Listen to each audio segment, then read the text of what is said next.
Verstappen right behind Hamilton into the first chicane. Once again, it's wheel to wheel. Hamilton and Verstappen, and this time Verstappen and Hamilton have crashed out, and they are both out as Hamilton came from his pit stop, rejoined the racetrack. Lando Norris was ahead, and in their desperation to stay ahead and to get ahead, the two championship protagonists have taken each other out of the Italian Grand Prix.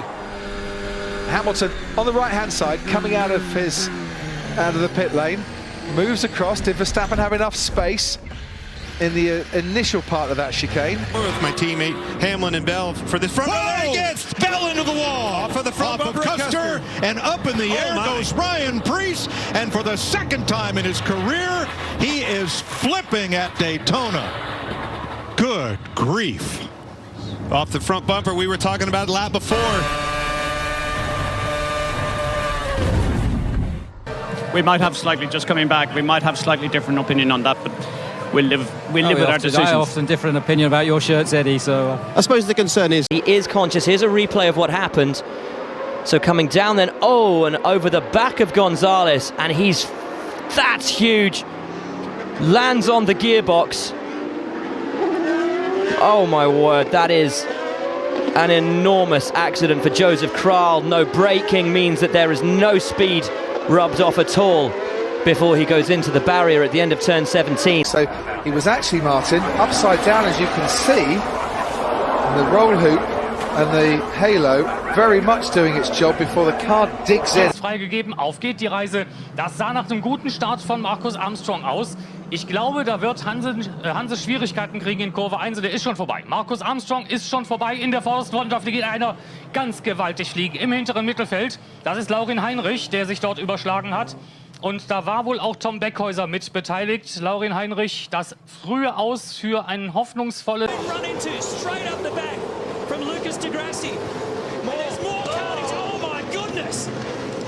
That's Ricky Taylor in the second Fujitsu car with Tony Liuzzi that made the contact.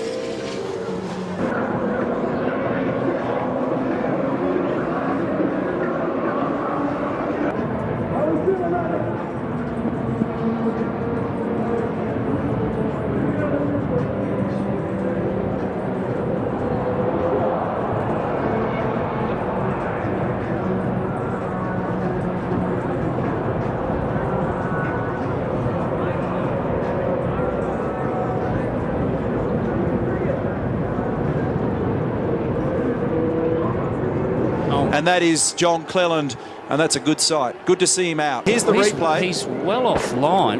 He's come out. He's gone around the outside another car. Yeah. Jason was, he was well offline. He's right around the end. Don't know what's going on there. Whoa! Oh, look out! We got trouble. This is going to hurt. Oh, my. Oh, my.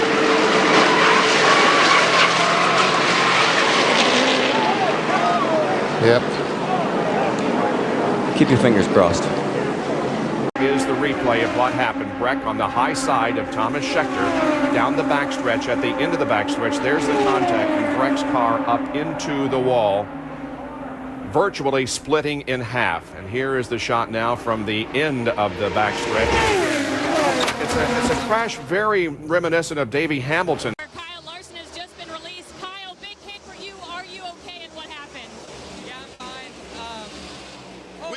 Trouble on the main straightaway. Kyle Busch has cut down a tire in a big crash down in turn number 1. Ross Chastain hammers him from behind. The car goes airborne, nearly upside down. Chase Elliott gets a piece of it. He wallops the outside retaining wall. A scary crash. Something let go on the Kyle Busch machine. He virtually stopped in the middle of the racing groove going into turn 1.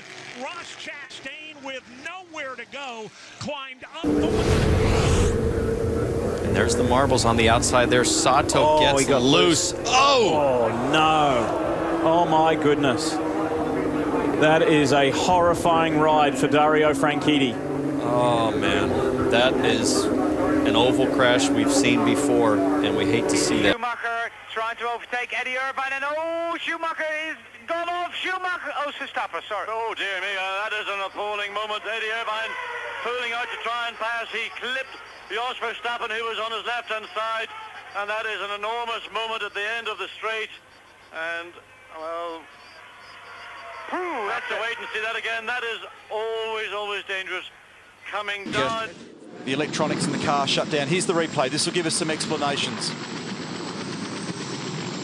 We'll try to come in together. So it's Tim Slade leans on the Holden Racing Team car, which just sends Team BOC Commodore flipping into the air. And I'm sure Kyle Kirkwood and Ed Carpenter, here's another angle. I mean, yeah, Edge is losing it on his own. Same with Kyle Kirkwood, just getting on the brakes. When you see an Indy car in the air upright like that, you tend to react. The catch fence did its job, but watch the car come apart. There's the cockpit down to the lower right on the apron down there. There is where Perez is locked inside that tub. He sustained some very extensive lower extremity injuries to the lower feet and ankles. He was airlifted to a Miami hospital, and we have yet to get an update on his condition. Push and shove, and now they've got to come all back together again. Jason Bright over and up and into the wall. Up on the left-hand side, McConville's being caught out. Neil, talk us through the Shell Helix replay. Well, it looks like Larkham made contact with McConville after being squeezed by one of the Holden Young Lions cars. Rodney Forbes was there as well. It looked to me like it was 3 or 4 cars into one don't go. Here's another angle on the Shell Helix replay. Yeah, Forbes down the inside, the EA Sports car there, and Larkham making contact with McConville. Hard to know. Still in front, but up the inside, locked up and almost pushing, well, definitely pushing Tixon to the outside, but then Tixon's on the inside, nearly clashing. There's a clash and over, unfortunately. That, I think, was that Gabriel Aubrey? It could be Thomas Neubauer. Oh, he spun. There's contact. He's over. Braden Eves, hard impact, upside down in turn number 11. That is hard impact on Braden Eves. He is upside down. That car went up and over quickly. It will go red here. Braden Eves. Go right to the outside. In comes just cooking it way too deep into the zone there for Alex Barron. As I said, shot off the car from the right and then went to the left.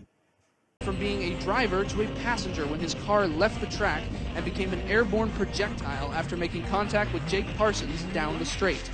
Both drivers were thankfully okay. Ganzen Schlamassel ausgelöst. Paul war hoch. Mal schauen. Die Aufarbeiten dauern eine ganze Ecke an. Schauen wir, was passiert ist. Stehen bleibt der Mann in der zweiten Startreihe. Und dann kommen alle drum herum. Bis auf. Donnerwetter, das sieht aber schlimmer aus als auf den ersten Blick gedacht. Caméra embarquée, 2 profils, 2 faces, caméra arrière. Voilà, Vallès, probablement, c'est un petit peu trop ralenti comme vous le suggériez, Jacques, et Carole a été surpris à la broche de ce freinage. There you can see he was already trying to fight back at him. There is the number 11 car of Fabian Schiller, which has made very good progress from 15th on the grid, and a huge crash there. Barrel rolling over. That's absolutely massive, and it's Lance Stroll. Now, we saw the start of that incident. Stroll got the move on Giovinazzi into the... All over again. Somebody in a big drama at the chicane. That is Mans Grenhagen, who has rolled. He's ripped corners off the car, and Mans Grenhagen is out of the race, and that was because he has just launched himself over the back of Jordan Kinga. That is a monster of an accident. Over and over goes Mans Grenhagen. Here's another angle. Absolutely flies. And whoa, look at that. Negri goes for a wild ride, crashes into the barrier. A big shunt for Osvaldo Negri in the Bowman. Oh, wow. That was pretty violent. Let's have another look. Now look for the second McLaren. There we see Salo. There's Coulthard. Let's watch carefully. Now it looked as if, to me, Coulthard ran up the back of Salo as Salo braked behind the Jordan of Rubens Barrichello. There over the Jordan goes. Then the back brakes of the Jordan. And then it goes into the gravel trap, slowing the car down before it comes to rest relatively gently at the end against the barrier. But I think what happened there was that David Coulthard may have been caught out by